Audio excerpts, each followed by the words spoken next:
किस्से कहानियाँ।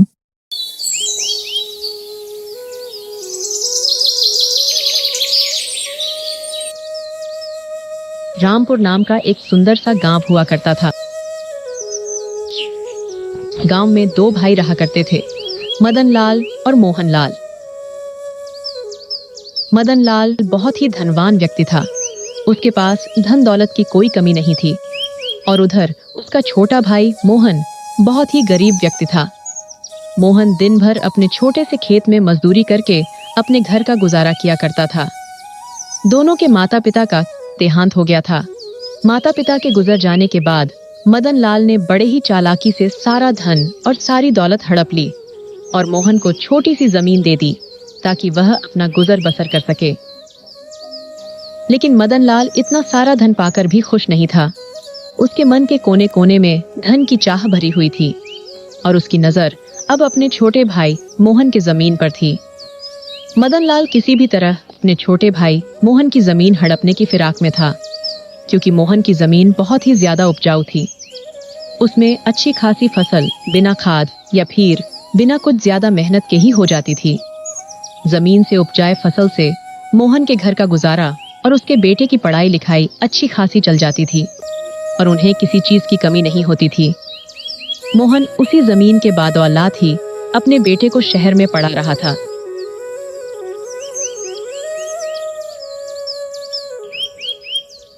ऐसे ही मदन लाल एक दिन मोहन के पास आता है। मोहन अपने खेतों में काम कर रहा होता है। अरे मोहन, कैसे हो भाई? मैंने सुना है कि तुम अपने बेटे को शहर में पढ़ा रहे हो और इतनी थोड़ी सी जमीन में खेती कर रहे हो। बताओ, इतनी कम जमीन में खेती करके भला तुम अपने बेटे को कैसे पढ़ा पाओगे? उसके खर्चे के लिए भला पैसे कैसे जोड़ पाओगे? क्या तुमने ये सोचा है अभी शहर में कितने खर्चे रहते हैं? वो तो है भैया, आप बात तो ठीक ही कह रहे हो, पर मैं कोई ना कोई इंतजाम तो कर ही लूंगा। अगर कोई इंतजाम नहीं हो पाया तो मैं सरकारी लोन ले लूंगा, लेकिन मैं अपने बेटे को पढ़ा लिखा कर बहुत बड़ा आदमी बनाऊंगा। उसे मैं अपनी तरफ मजदूर नहीं बनने दूंगा, ताकि मेरी तरह उसको दर दर की ठोकरें खानी न पड़े। अरे मेरे छोटे भाई मोहन, कैसी बातें कर रहा है तू? मेरे होते हुए कहीं और जाकर पैसे क्यों मांगेगा और क्यों लोन लेगा? अभी तुम्हारा बड़ा भाई मदन लाल जिंदा है और जब तक मैं जिंदा हूं, मेरे होते हुए ऐसा कभी नहीं होगा कि तू कहीं और जाकर पैसे मांगे। आखिर मैं तुम्हारे कब काम आऊंगा? भैया, आप क्या कहना चाहते हो, मैं कुछ समझ नहीं पा रहा हूँ। मैं तो बस इतना चाहता हूं कि तुम अपने बेटे की पढ़ाई के लिए पैसे मेरे होते हुए किसी और से क्यों मांगोगे? भला मैं तुम्हारे साथ कब काम आऊंगा? भला मेरे होते हुए तुम किसी और से पैसे मांगोगे? क्या तुम मुझे अपना बड़ा भाई नहीं समझते हो? आखिर मैं तुम्हारा बड़ा भाई हूं, मैं तुम्हारी मदद करूंगा, मैं दूंगा तुम्हें पैसे। सुनिए भैया, मैंने आज तक कभी आपसे या किसी भी गांव वालों से किसी भी तरह का उधार नहीं मांगा है, तो अब मैं उधार कैसे ले सकता हूँ? अरे नहीं नहीं, कोई बात नहीं, तुम मेरे छोटे भाई हो, तुम मुझसे पैसे ले सकते हो और बदले में तुम अपनी इस जमीन को मेरे पास गिरवी रख देना, जिस तरह बाकी गांव वाले अपनी जमीन मेरे पास गिरवी रखते हैं। भैया, मैं आपके पास अपना खेत गिरवी नहीं रख सकता हूँ। इसी खेत की बदौलत तो मैं अपने बेटे राजू को शहर में पढ़ा रहा हूँ और मेरे घर का गुजारा का जरिया मात्र यही एक खेत है। इसलिए भैया, आप मुझे माफ कर देना, मैं आपको यह खेत नहीं दे सकता हूँ और मुझे पूरा विश्वास है कि मैं इसी खेत से एक दिन अपने बेटे राजू को पढ़ा लिखा कर एक बड़ा आदमी बना दूंगा। मुझे माफ कर देना भैया, मैं आपके पास अपना खेत गिरवी नहीं रख सकता। ये सुनते ही मदन लाल बहुत ही गुस्से में अपने घर वापस चला जाता है। वह अपनी चिकनी चुपड़ी बातों से कुछ भी नहीं कर सका और इधर मोहन भी अपने काम में लग जाता है। ऐसे ही कुछ दिन बीत जाते हैं।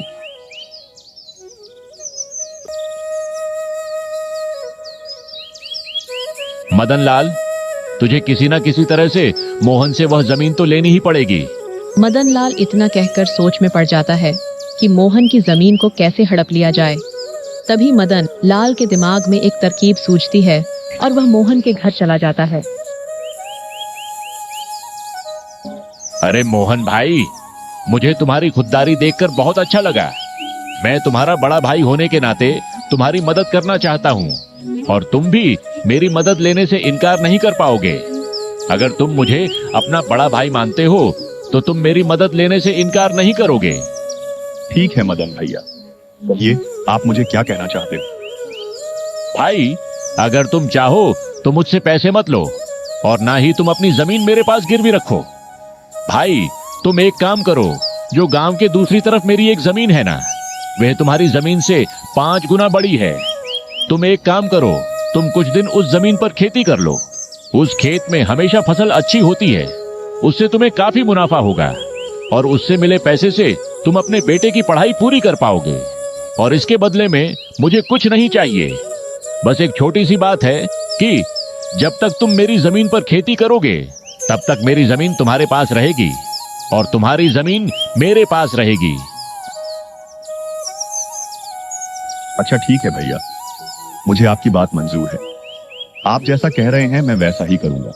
मैं आपकी जमीन पर इस बार खेती करूंगा। मोहन ना चाहते हुए भी बड़े भाई मदन लाल की बात मान जाता है। मदन लाल बड़े ही चालाकी के साथ अपने छोटे भाई मोहन से जमीन के कागजों पर उसका अंगूठा लगवा लेता है, क्योंकि मोहन को पढ़ना लिखना नहीं आता था। इसलिए वह उन बातों से अनजान था कि उन कागजों पर क्या लिखा है।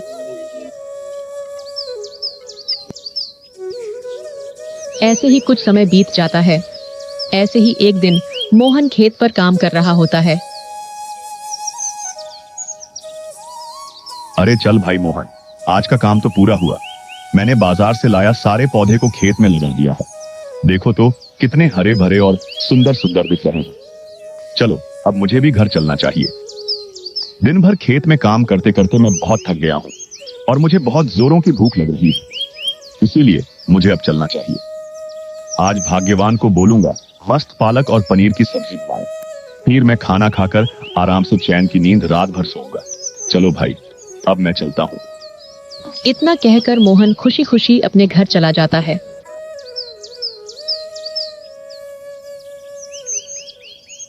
अगले दिन सुबह सुबह जब मोहन अपने खेत पर जाता है तो देखता है कि उसके सारे पौधे मर चुके थे। ये सब देखकर मोहन एकदम से हैरान हो जाता है। उसे समझ में आ जाता है कि उसके भैया ने उसे धोखा दिया है, अपनी चिकनी चुपड़ी बातों में फंसाकर उसे ठग लिया है। यह तो एक बंजर जमीन है। हे भगवान, अब मैं क्या करूं? ये क्या हो गया मेरे साथ? मेरा तो बहुत नुकसान हो गया। हे भगवान, मेरा तो पूरा खेत बर्बाद हो गया। हाय रे, अब मैं इस महीने का अपने घर का गुजारा कैसे चलाऊंगा? भैया ने मुझसे झूठ बोला, मुझे ठगा है उन्होंने। ये तो एक बंजर जमीन है। मैं अभी भैया के पास जाता हूँ। हाँ, यही सही रहेगा और उनसे कहूंगा कि मेरी जमीन मुझे वापस कर दीजिए। मोहन मन ही मन बहुत ज्यादा दुखी हो जाता है और अपने दुखी मन को लेकर अपने बड़े भैया मदन लाल के घर चला जाता है। उसके मन में हजारों सवाल घूम रहे थे।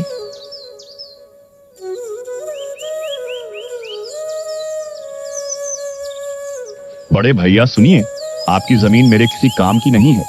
वह जमीन एक बंजर जमीन है, इसलिए आप कृपा करके मेरी जमीन मुझे वापस लौटा दीजिए। अभी तक मेरा उस जमीन पर बहुत सारा नुकसान हो चुका है।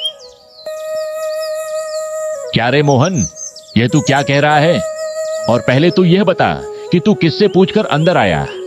और तुम यह मत भूलो कि तुमने अपनी मर्जी से इन कागजों पर अंगूठा लगाया था और उन कागजों में साफ साफ लिखा था कि तुम्हारी जमीन अब मेरी है, और वह भी तुम्हारी मर्जी से। हम दोनों ने अपनी जमीन अदला बदली कर ली है।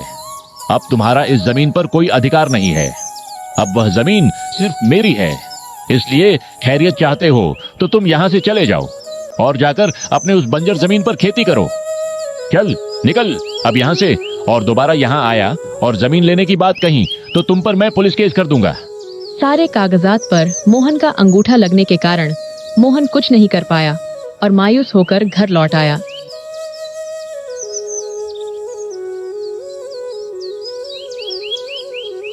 मोहन मन ही मन बहुत ही ज्यादा दुखी था।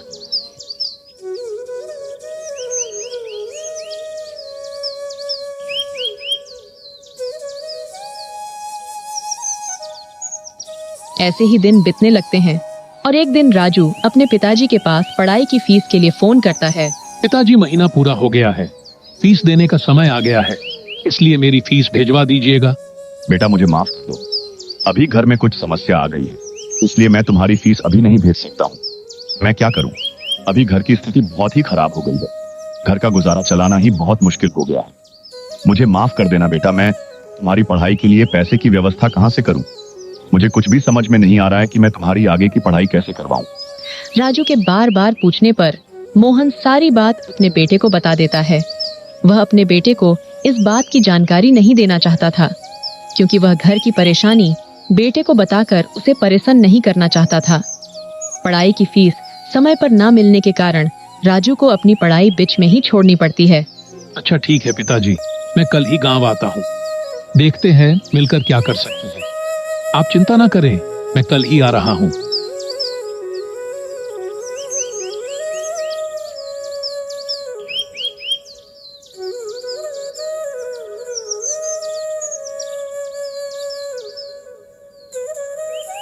अरे वाह भाई वाह, आहा, गांव की शुद्ध हवा और ये गांव का वातावरण, मजा ही आ गया।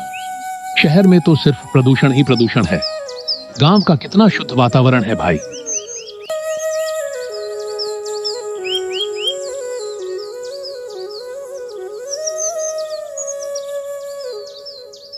घर पहुंचने के बाद मोहन राजू को सारी सच्चाई बता देता है कि किस तरह मदन लाल ने उसकी जमीन हड़प ली। अच्छा तो ये बात है, चाचा को तो मजा चखाना ही होगा। पिताजी मेरे पास एक तरकीब है, मैं जैसा कहता हूँ वैसा ही करिए। राजू सारी तरकीब अपने पिताजी को बताता है। फिर दोनों बाप बेटे रात होने तक का इंतजार करने लगते हैं।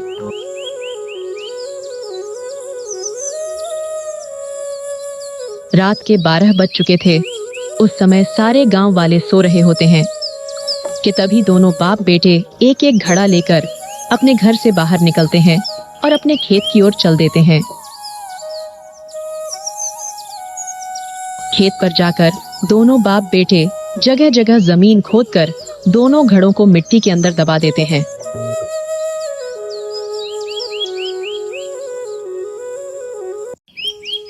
अगले दिन पूरे गांव में ये बात फैल जाती है कि खेती करने के दौरान मोहन को उसके खेत में 2 सोने से भरे हुए घड़े मिले हैं। गांव के हर कोने में सिर्फ मोहन की ही चर्चा हो रही होती है। जिसे भी देखो मोहन की ही बातें कर रहा होता है। अरे भाइयों, क्या तुमने सुना? आज मोहन के खेत से 2 सोने से भरा घड़ा निकाला है। अरे हाँ भाई, मैं तो देखने भी गया था। सच में 2 सोने से भरे घड़े निकले हैं। मोहन की तो किस्मत चमक गई, अब उसके गरीबी के दिन दूर हो गए। भाई मुझे तो अपने कानों पर विश्वास ही नहीं हो रहा है। अरे भाई, मगर वह तो एक बंजर जमीन थी ना, वहां तो कुछ भी नहीं उगता था। वहां तो कोई भी फसल लगाने में वह फसल ही मर जाती थी, तो खजाना कैसे निकल गया? अरे ओ हरि भाई, खजाना ऐसे ही जगहों में तो निकलते हैं। मोहन उन सिक्कों को बेचकर तो बहुत ही अमीर हो जाएगा। मोहन तो अब इस गांव का बहुत ही अमीर व्यक्ति बन गया है। उस मोहन को तो अब किसी चीज की कमी ही नहीं होगी। ये बात जब मदन लाल के कानों तक पहुंचती है, तब मदन लाल ये बात सुनकर बहुत ही ज्यादा बौखला जाता है। आखिर कैसे ऐसा हो सकता है? बेकार से बंजर जमीन से सोने से भरा घड़ा कैसे निकल सकता है? और वह भी 2-2। मतलब मदन लाल उस बंजर जमीन में और भी खजाना हो सकता है। मतलब मदन लाल, इससे पहले कि मोहन उस बंजर जमीन से सारे सोने के घड़े निकाल ले, तुझे वह जमीन मोहन से वापस लेनी पड़ेगी। मदन लाल बौखलाए हुए तुरंत मोहन के घर चला जाता है।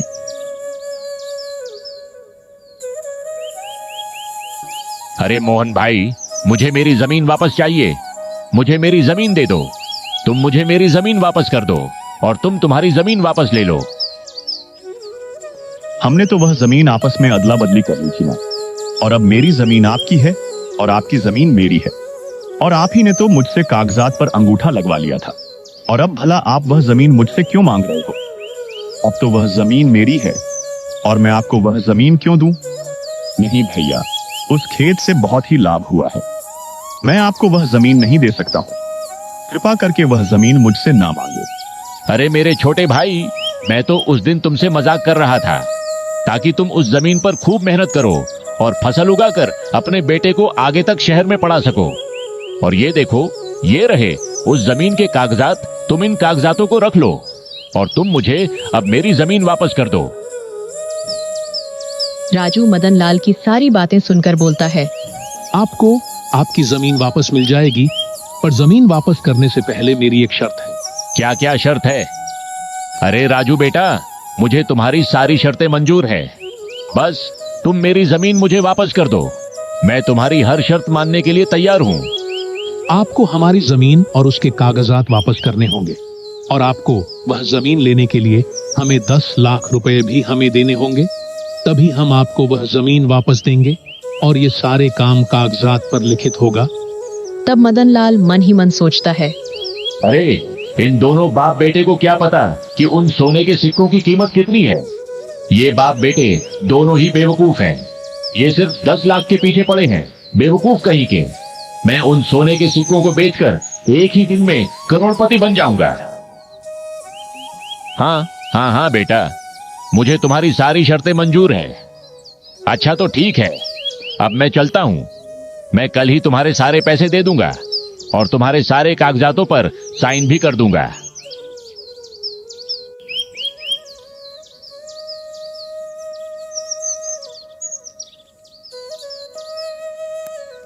अगले दिन मदन लाल सुबह सुबह ही मोहन के घर पहुंच जाता है और सारे कागजों पर साइन कर देता है, और इसके साथ ही साथ मोहन को 10 लाख रुपए से भरा सूटकेस भी दे देता है।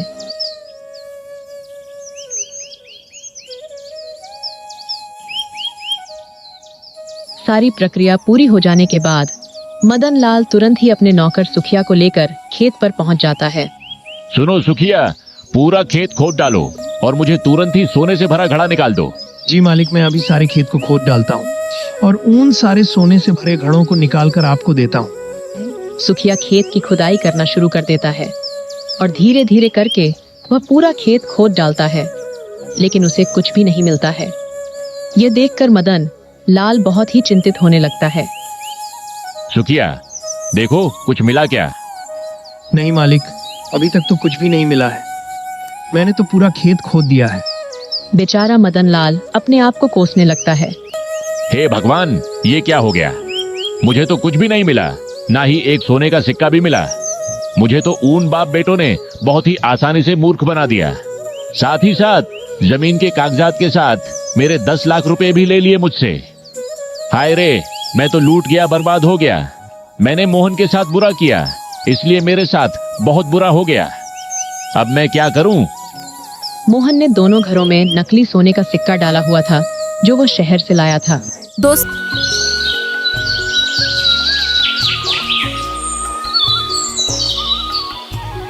रघु और मोहन नाम के 2 भाई एक छोटे से गांव में रहते थे। रघु बड़ा और शांत स्वभाव का था, लेकिन ज्यादा पढ़ा लिखा नहीं था।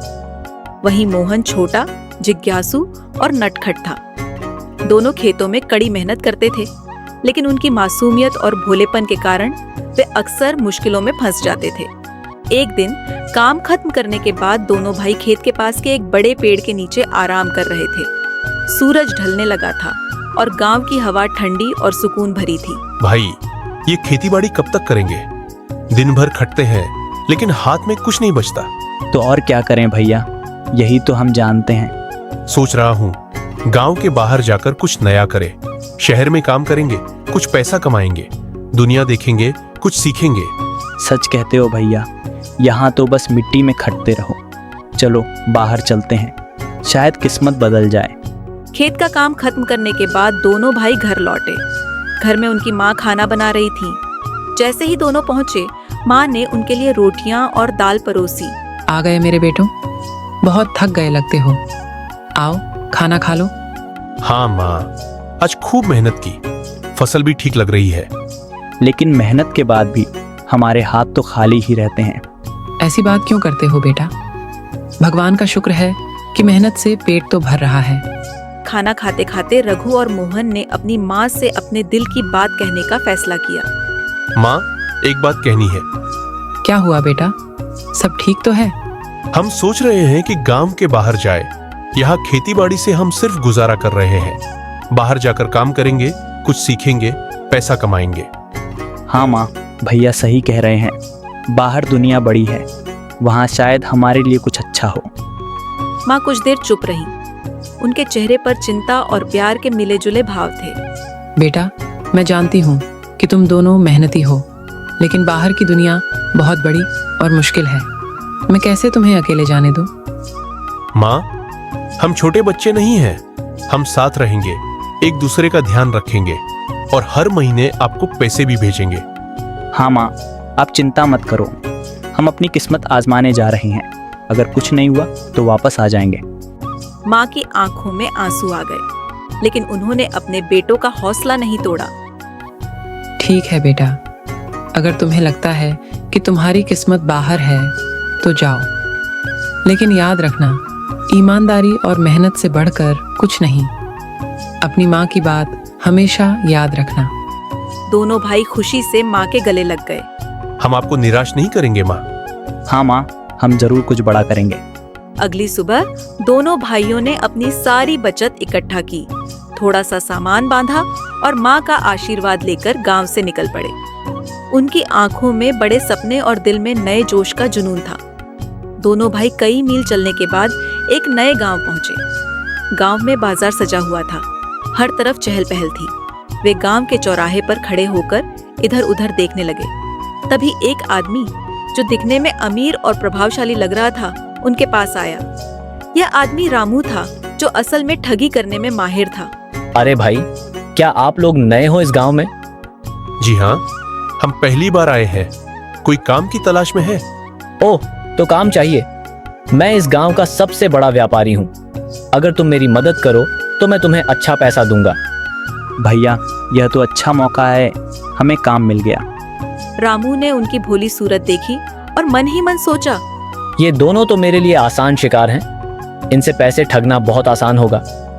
देखो, मेरे पास एक योजना है। अगर तुम अपनी पूंजी मुझे दो तो मैं तुम्हारे पैसे को 2 गुना कर दूंगा। मैं तुम्हारे पैसे से सोना खरीदूंगा और कुछ दिनों में मुनाफा वापस लाकर तुम्हें दूंगा। क्या ये सच है? अरे भाई, मुझ पर भरोसा रखो। मैं यहाँ का सबसे ईमानदार आदमी हूँ। दोनों भाई उसकी बातों में आ गए और अपनी सारी बचत रामू को दे दी। तुम चिंता मत करो, 1 हफ्ते में तुम्हें 2 गुना पैसा मिलेगा। मैं अब चलता हूँ, काम में लगना है। रामू वहाँ से चला गया, लेकिन 1 हफ्ता बीतने के बाद भी वह नहीं लौटा। भैया, लगता है हमें ठग लिया गया। चिंता मत करो भाई, हमने एक सबक सीखा है। अब हमें सतर्क रहना होगा। ठगे जाने के बाद रघु और मोहन ने सोचा कि इस गांव में रहना ठीक नहीं है। यहाँ के लोग उनके भोलेपन का फायदा उठाते हैं। उन्होंने वहां से निकलकर दूसरे गांव जाने का फैसला किया। दोनों भाई नए गांव पहुंचे। यहाँ का माहौल थोड़ा शांत और साफ सुथरा था। गांव के बीच में एक बड़ा बाजार था। लोग अपनी अपनी दुकानें सजा रहे थे। भैया, यह गांव अच्छा लग रहा है। शायद यहाँ हमें काम मिल जाए। हाँ भाई, लेकिन इस बार हम ज्यादा सतर्क रहेंगे। अब किसी पर जल्दी भरोसा नहीं करेंगे। जैसे ही वे बाजार में घूम रहे थे कि व्यक्ति ने उन्हें देखा। यह रामू था, जिसने पहली बार उन्हें ठगा था। अब वह अमीर गहनों का व्यापारी बनकर इस गांव में ठगी करने आया था। अरे, ये तो वही 2 मूर्ख भाई हैं।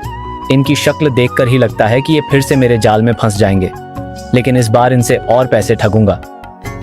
अरे भाइयों, यहाँ कैसे? मैं तो तुम्हें ढूंढ ही रहा था। अरे, यह तो वही आदमी है जिसने हमें ठगा था। तुम यहाँ क्या कर रहे हो? हमारे पैसे कहाँ हैं? रामू ने तुरंत मासूम बनने की कोशिश की। उसने गहरी सांस ली और उनके सामने अपना दुखड़ा सुनाने लगा। भाइयों, मुझे माफ कर दो। मैं तुम्हारे पैसे लौटाने ही वाला था, लेकिन सारा पैसा मेरी माँ के इलाज में लग गया और मैं 10 दिन बाद तुम्हें ढूंढते हुए वहां आया था, लेकिन तुम लोग वहां नहीं थे। तो हमारे पैसे क्या अब तक तुम्हारे पास नहीं है? सुनो भाई, मैं झूठा नहीं हूँ। मैं तुम्हारे पैसे 3 गुना करके लौटाऊंगा और अगर मुझे और पैसे दोगे तो मैं तुम्हारा और भी ज्यादा फायदा करवा सकता हूँ। बस मुझे एक और मौका दो। पर तुम ये करोगे कैसे? सुनो, मुझे एक व्यापारी मिला है। वह सोने का बड़ा व्यापारी है। वह कहता है कि अगर हम उस पर निवेश करें तो 1 हफ्ते में पैसा 3 गुना हो जाएगा। सोचो, तुम्हारा कितना ज्यादा फायदा होगा। क्या तुम सच बोल रहे हो? इस बार हमें धोखा नहीं मिलेगा? मेरे सिर की कसम खाकर कह रहा हूं। मेरी माँ ने मुझे सिखाया है कि भरोसा तोड़ना सबसे बड़ा पाप है। तुम मुझ पर भरोसा कर सकते हो। भैया, लगता है ये सच कह रहा है। क्यों ना इसे एक और मौका दें? ठीक है, लेकिन इस बार हमें पैसे जल्दी चाहिए। दोनों भाइयों ने अपने पास बचे खुचे पैसे रामू को दे दिए। तुम चिंता मत करो, कल सुबह मैं तुम्हारे पैसे 3 गुना करके ले आऊंगा। अभी मुझे जाने दो, व्यापारी से मिलना है। रामू पैसे लेकर मुस्कुराता हुआ चला गया। भैया, लगता है इस बार हमारा पैसा बच जाएगा और हम भी अमीर बन जाएंगे भैया। भगवान करे ऐसा ही हो, लेकिन इस बार अगर उसने हमें धोखा दिया तो मैं उसे छोड़ूंगा नहीं। अगली सुबह रघु और मोहन बाजार में रामू का इंतजार कर रहे थे। वह अभी तक क्यों नहीं आया? उसने कहा था कि सुबह तक आएगा। रामू रातों रात वहां से भाग चुका था। भैया, यह आदमी हमें फिर से बेवकूफ बना गया। अब बहुत हो गया, इस बार मैं उसे सबक सिखाए बिना नहीं छोड़ूंगा। हमें उसे ढूंढना होगा। दोनों भाई गुस्से से तिलमिला उठे। उन्होंने कसम खाई कि इस बार वे रामू को न केवल पकड़ेंगे बल्कि उसे सबक सिखाकर अपने पैसे भी वापस लेंगे। भैया, इस बार हमें चालाकी से काम करना होगा। हाँ, अब उसकी चालाकियों का जवाब उसी की भाषा में देंगे। इस बार हम उसे ऐसा सबक सिखाएंगे कि वह जिंदगी भर याद रखेगा। रघु और मोहन अपने साथ हुए धोखों से बहुत आहत थे, लेकिन इस बार उन्होंने रामू को सबक सिखाने की ठान ली। दोनों भाइयों ने तय किया कि इस बार वे अपनी चतुराई से रामू को उसी के जाल में फंसाएंगे। भैया, इस बार हमें कुछ ऐसा करना होगा कि रामू न केवल पकड़ा जाए बल्कि अपनी चालाकी का खामियाजा भी भुगते। तुम बिल्कुल सही कह रहे हो। हमें ऐसा जाल बिछाना होगा कि वह अपनी लालच में खुद फंस जाए। रघु ने एक योजना बनाई। उन्होंने नकली गहने बनवाने का फैसला किया। हम नकली गहने बनाएंगे, लेकिन वे इतने असली लगेंगे कि कोई भी धोखा खा जाए। लेकिन भैया, अगर उसने हमें पहचान लिया तो? इस बार वह हमें नहीं पहचानेगा। हम ऐसा व्यवहार करेंगे कि उसे लगे हमने बड़ी संपत्ति पाई है और हमें पैसे की जरूरत नहीं। दोनों भाई गांव के एक पुराने सुनार के पास गए और चमकदार नकली गहने बनवाए। गहने इतने चमचमाते थे कि वे असली खजाने की तरह लग रहे थे। दोनों भाइयों ने पता लगाया कि रामू एक बड़े मेले में अपनी दुकान लगाकर ठगी कर रहा है। वे एक बड़ा सा बैग लेकर मेले की ओर निकल पड़े। भैया, यह बैग देखकर रामू को जरूर शक होगा कि इसमें कुछ बड़ा खजाना है। यही तो हमारी योजना है। उसे लालच में फंसने दो। अब हमारी बारी है। रामू ने दूर से ही दोनों भाइयों को आते हुए देख लिया। अरे, ये दोनों तो वही हैं। लगता है अब ये मेरे पैसे मांगने आए हैं, लेकिन इस बार मैं इन्हें फिर से फंसा लूंगा। रामू मुस्कुराते हुए उनकी ओर बढ़ा। अरे भाइयों, तुम लोग यहाँ कैसे? मैं तो तुम्हारे पैसे लौटाने ही वाला था। पैसे? तुम्हारे जैसे आदमी से पैसे की उम्मीद ही क्यों करें? हाँ, अब हमें तुम्हारे पैसे नहीं चाहिए, रखो अपने पास। क्या तुम लोग अपने पैसे नहीं चाहते?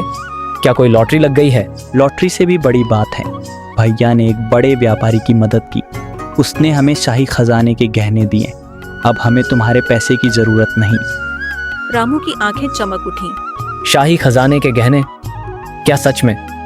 हाँ, और हम इन्हें बेचने आए हैं, लेकिन हमें इनसे ज्यादा फर्क नहीं पड़ता। रामू ने बैग की ओर इशारा करते हुए पूछा, क्या मैं गहने देख सकता हूँ? देखने में कोई दिक्कत नहीं, लेकिन ये गहने सस्ते में नहीं मिलेंगे। रघु ने बैग खोलकर उसमें से चमकते हुए गहने निकाले। गहने इतने असली लग रहे थे कि रामू की लालच और बढ़ गई। ये तो करोड़ों के लगते हैं। अगर मैं इन्हें सस्ते में खरीद लूं तो इन्हें बेचकर अमीर बन जाऊंगा। तो भाइयों, ये गहने कितने में दोगे? देखो, इनकी असली कीमत करोड़ों में है, लेकिन हमें जल्दी पैसे चाहिए तो 50 लाख में बेच रहे हैं। 50 लाख? ये तो बहुत ज्यादा है। ज्यादा? तुम इनकी असली कीमत जानते भी हो। यह शाही खजाने के गहने हैं। अगर नहीं खरीदने तो कोई बात नहीं, हम किसी और को बेच देंगे।